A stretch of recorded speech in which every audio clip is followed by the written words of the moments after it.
time for questions with Grace. Grace, what's a book that transported you? Again, that I read recently? Well, I guess I have been thinking about this in terms of your quarantine reads, but I don't think that has to be the limit. Okay. I think because we are confined to a place, I'm interested broadly in books that transport you. Might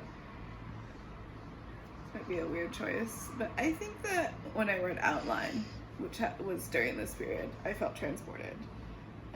In the book, the main character is spending a summer in Athens, and it felt to me like very beachy, and this is like a beach read, not in terms of content, but just like in the way it made me feel. Like, you know, she's like walking the streets of her neighborhood, or she's going on a boat trip to go swimming or something. It was very evocative. Who is the writer? Oh, sorry, it's by Rachel Cusk. I feel like most people know the book, but you know, we don't know. I mean, I don't. There's a lot to talk about in that book, but okay. But I felt transported. I felt that I was in Athens. Amazing. Have you ever been to Athens? Yes, I have. So that's how you knew that's where you felt like you were.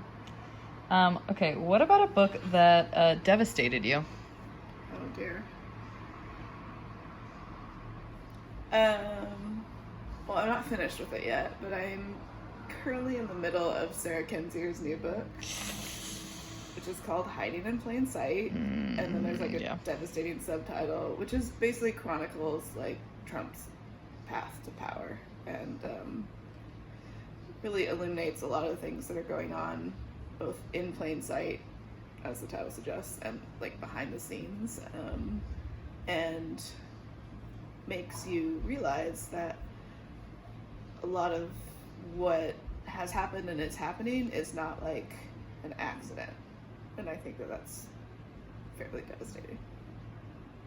Agreed. I'm going to switch tones now. I want to know about a book that entertained you. Like, you know, just pure entertainment.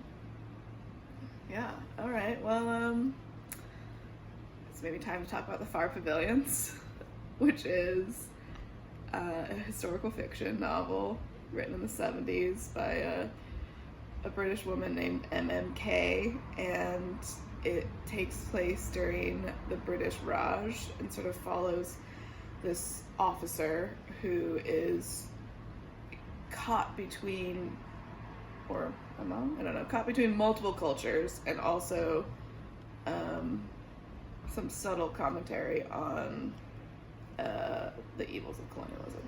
But it was very entertaining. Yep, I lost the thread. Yep. Anyway, it has a really good sense of place, and sort of follows him from childhood. There's a tiny part where he travels to England, but so big portions of the book sort of take place in two different kingdoms in India that, you know, are fictional, but sort of like based in, you know, historical understanding, and were quite entertaining to read about. So, and I don't usually read that kind of book, so yeah, it was a good time. You mean historical fiction as a genre? Yeah. I noticed, Grace, that none of these books are by men. Yes. Nor were any in your last book too. We want to talk about that a little bit? Sure. Yeah, I don't really, not really drawn to books by men of late. I still have quite a few, and it's not like, what would be the word? Like, there's not a moratorium on reading books by men, but I would say that I'm generally probably reading, they're like shadow banned on Twitter. Like, I'm probably reading like 8 to 9 books out of 10 by authors that are not men, and like I don't think I'm really reading that many like non-binary or anything, but I just mean that like it's very rare, probably like 1 out of 10. I guess I don't really say why, but it's just like, yes, like, I'm confirming your observation. You don't want to say why? Maybe we'll get into that. Okay. At a later date. Okay. Okay, Grace, what do you want out of a book?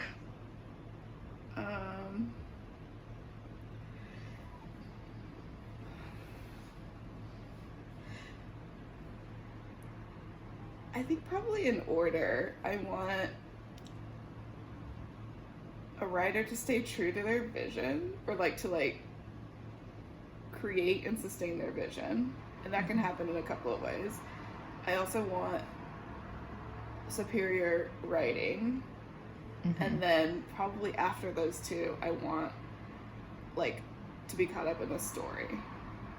So some combination of those three things, but generally speaking, the story is secondary or like less important to me the majority of the time.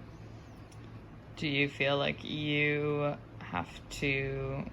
Is there a way in which you buy into an author's vision or don't? Like if there was an author sticking true to their vision, but that vision was heinous to you, how does that alter your approach?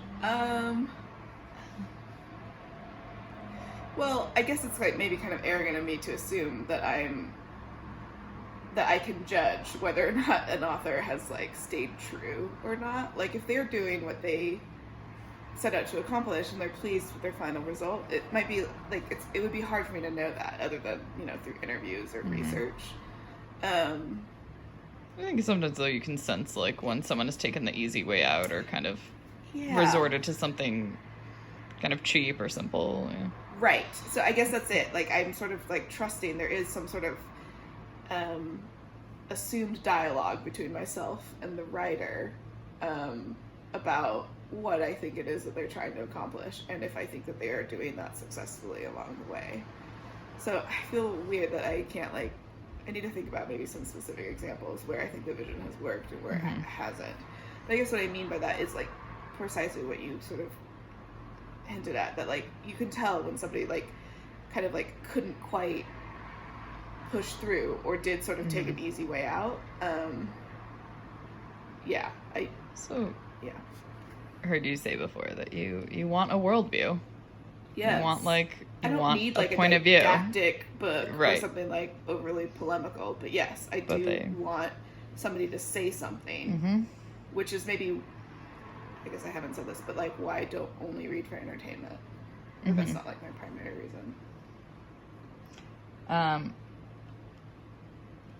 right, we are at 8 minutes. So I could ask you a last question, but I don't know if we'll have time. But I do want to invite listeners, viewers, commenters to send in questions for Grace about books. Sure, yeah. And we're going to exhaust what we might ask of each other here. Yeah, go ahead and ask it. I'll try and answer it quickly. Oh, well... do you think an author's ability to switch perspectives in one narrative is impressive? Cheap question, because we were just talking about this. I know. That's why. Can you say it one more time? Do you think an author's ability to switch perspectives in a single narrative is impressive? No. But why do so many people think it is? Okay. I think because it's like, I think there's a couple reasons. One, that there is some distance from the average reader to like the skill of the writer, right? It's not grammatically correct, but just to say that it can be hard to imagine. I think there is an aura of secrecy or like mysticism around what a writer like does in a way, and then I also think that maybe in the mainstream it's hard for us to imagine inhabiting multiple people's perspectives because of maybe the way that our brains are wired. Like I certainly think that you can experience and have empathy for other people's experiences, but I'm not talking about this very well. We should talk about this more later. I was riveted. But maybe it's also like the lighting was great.